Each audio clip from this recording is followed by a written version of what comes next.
Hello friends, आज हम people and environment के कन्वेंशन स्टडी करने वाले हैं और आपको हर कन्वेंशन पर सेपरेट लेक्चर प्रोवाइड करेंगे। आज हम पढ़ने वाले हैं वॉशिंगटन कन्वेंशन के बारे में। गाइस, इसमें से एग्जाम में 2 क्वेश्चन तो आ ही जाते हैं, तो चलिए देखते हैं Washington convention. The convention was open for signature in 1973 and came into force on 1 जुलाई 1975। देखिए गाइस, ये ट्रीटी 1973 में साइन की गई थी यूएसए की कैपिटल वॉशिंगटन डीसी में, इसीलिए ही इसे वॉशिंगटन कन्वेंशन कहा जाता है। और CITES की फुल फॉर्म है the convention on international trade in endangered species of wild fauna and flora. Guys, exam में इसकी फुल फॉर्म पूछ ली जाती है CITES की, तो इसकी फुल फॉर्म है the convention on international trade in endangered species of wild fauna and flora. और कभी कभी ये भी पूछ लिया जाता है कि CITES को क्या कहा जाता है, वॉशिंगटन कन्वेंशन।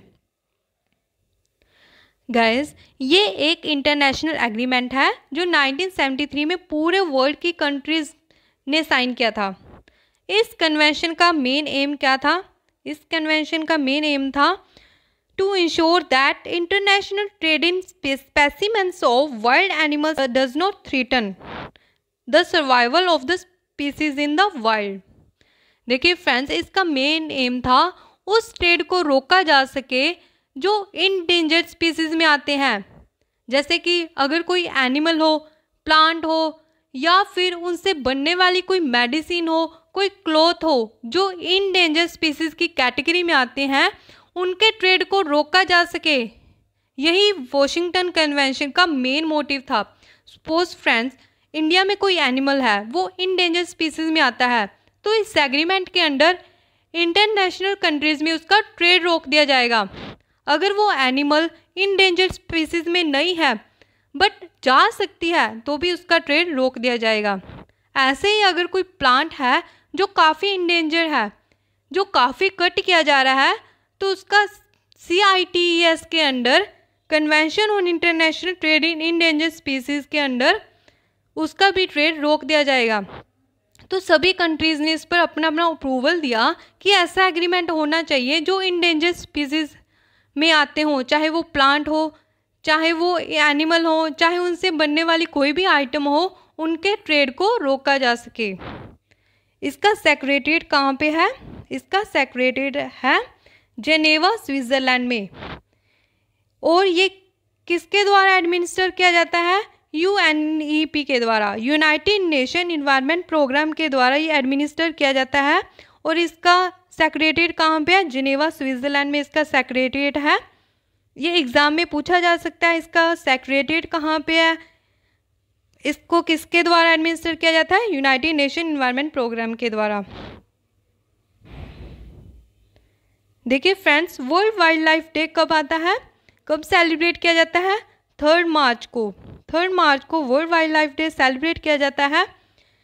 जब ये ट्रीटी साइन की गई थी, 3 मार्च 1973 को ये ट्रीटी साइन की गई थी, तो उसी दिन से वर्ल्ड वाइल्ड लाइफ डे के नाम से सेलिब्रेट किया जाता है।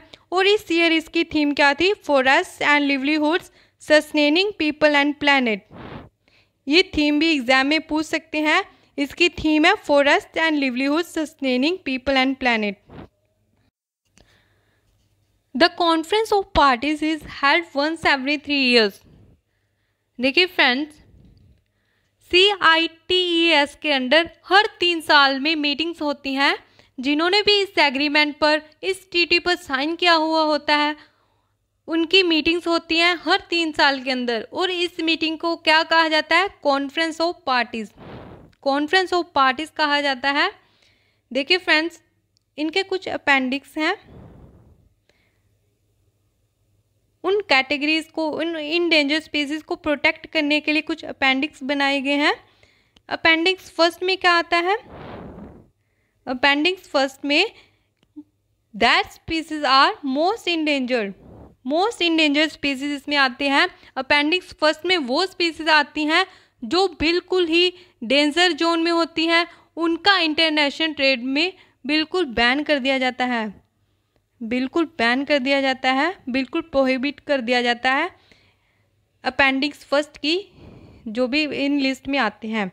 अपेंडिक्स सेकंड में क्या आते हैं, that are not necessarily now threaten but may become so unless trade is closely control. जैसे कि जो स्पीसीज अभी तक इंडेंजर में नहीं है बट होने की कगार पर है, इंडेंजर होने की कगार पर है, तो उसे अपेंडिक्स सेकंड में डाल दिया जाएगा।